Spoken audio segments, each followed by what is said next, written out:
And welcome back to Never Not Ask with me, John Martin. And we have another station review.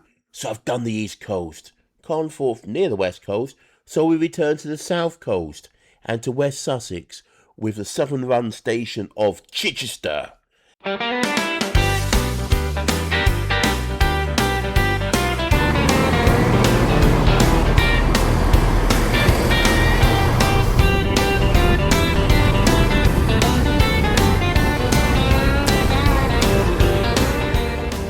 Chichester Station is reached from station approach off Stockbridge Road.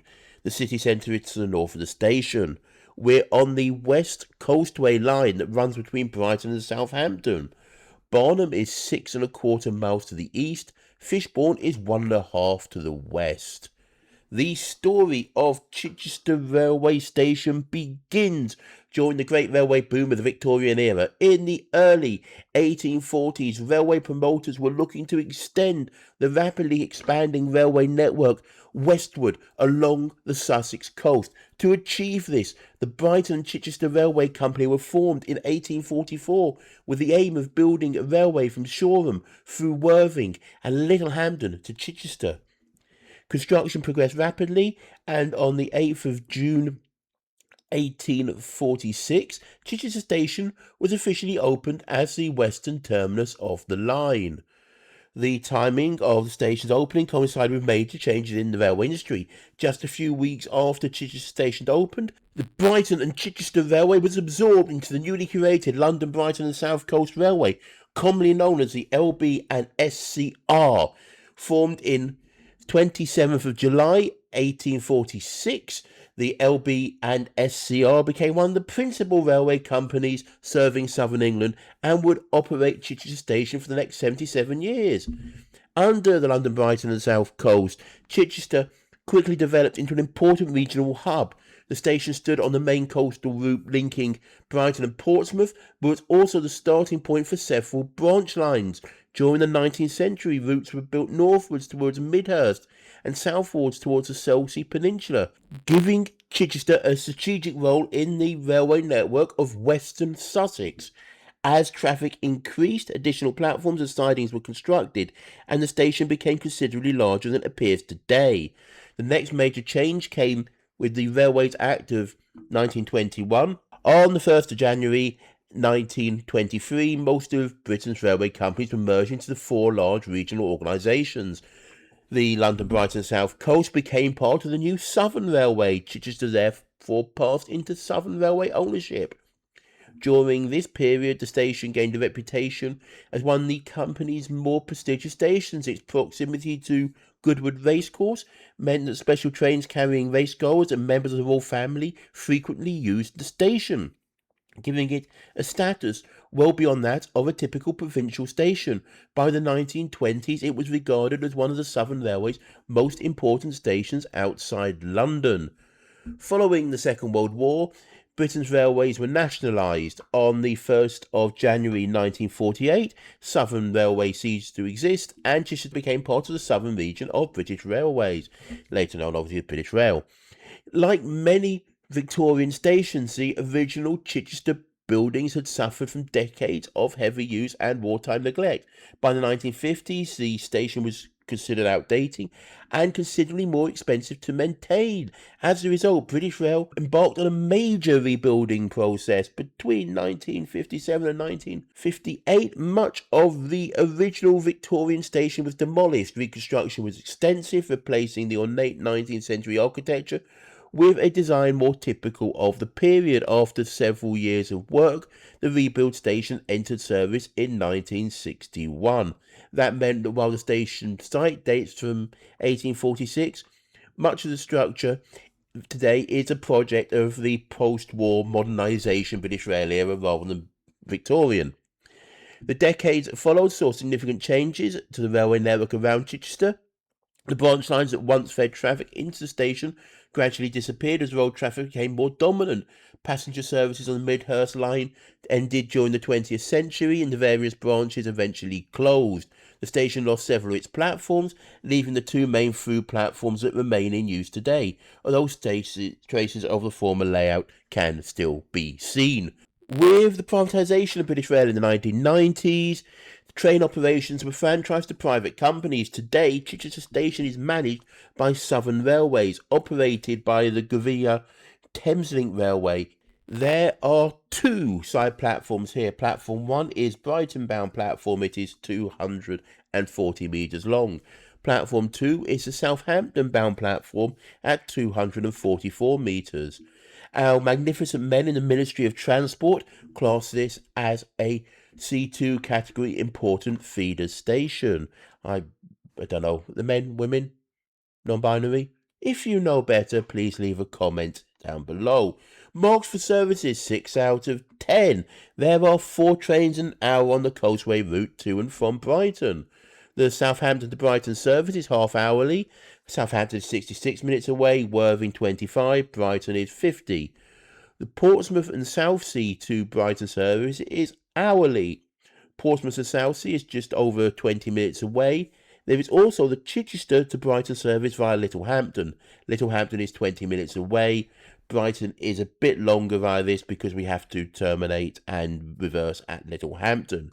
The Portsmouth Harbour to London Victoria service runs every half hour. Portsmouth Harbour is 35 minutes away. Horsham is 25 minutes away, where the service joins the Bognor Regis service. Gatwick Airport is just over an hour away, and Victoria just under an hour and a half. Remember, if you are travelling here from London, travel in the front of the train, as it splits at Horsham. Despite multiple announcements on the train and even the guard walking down, I was in the other section heading for Amberley. A whole bunch of people ended up running down the platform at Horsham as they were in the wrong train. And the actual Chichester train had left by that point. From 24-25, we have the most popular destination as London Victoria, with 105,100 journeys, then followed by Havant, Barnum, Littlehampton, and Brighton. Now it's time for the passenger figures. Whoop!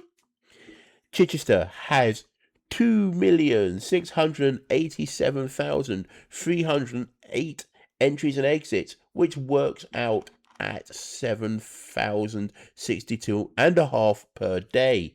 We had 1,387 services per week, giving 37.25 passengers per service.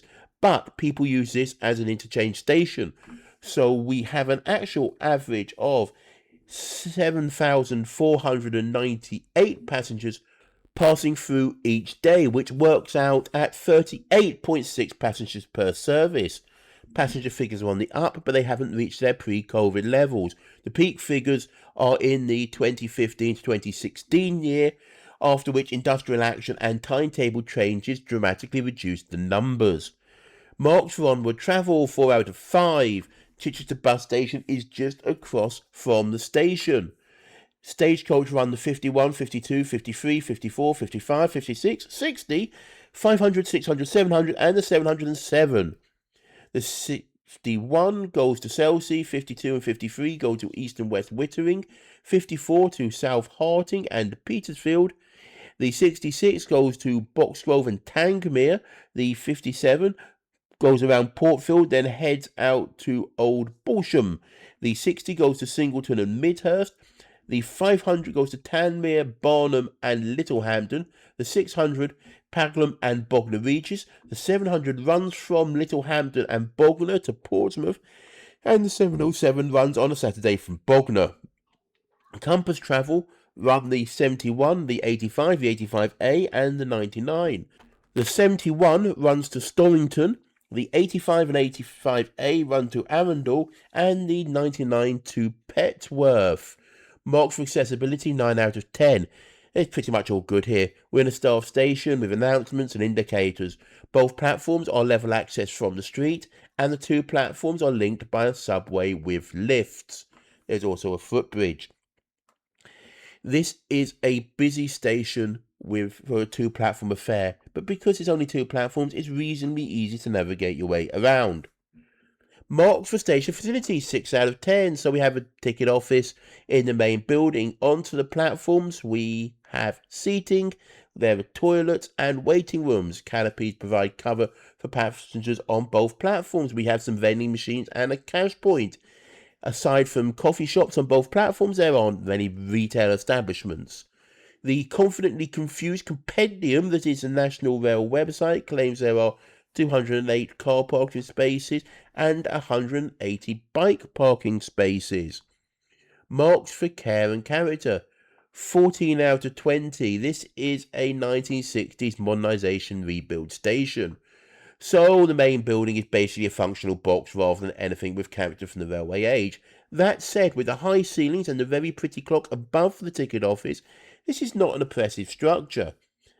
On to the platforms, the canopies are clean, there are a few planters, but not that many. It's not an unpleasant place to wait, and you generally don't have to wait here that long. Marks for nearby things, 6 out of 10. First off, if you want to experience Chichester, don't go on glorious Goodwood. Having shared trains with people on the way to this and also to York races, I'm just saying, if horse racing was actually an interesting spectator sport, people wouldn't need to get so drunk before they arrive. What do you think? Comments. Next to the station of the pub, we have some retail and entertainment sites around, as well as a canal basin at the end of the Chichester Ship Canal. The cathedral and city centre are about half a mile away to the north. Overall, we get 46 out of 65, and that is 71%. Yes, I did spend a large part of my video focusing on Seagull, but what about the station? Well, it picks up huge marks for good service and for being accessible. It's not hard to navigate, but I feel this is undersized for how busy it is. It's a bit away from the main city centre. However, a lot of destinations have popped up on the station side of the city. Thank you once again for watching this as I travel around the country. Please like, subscribe and ring that bell to be notified of the next station review.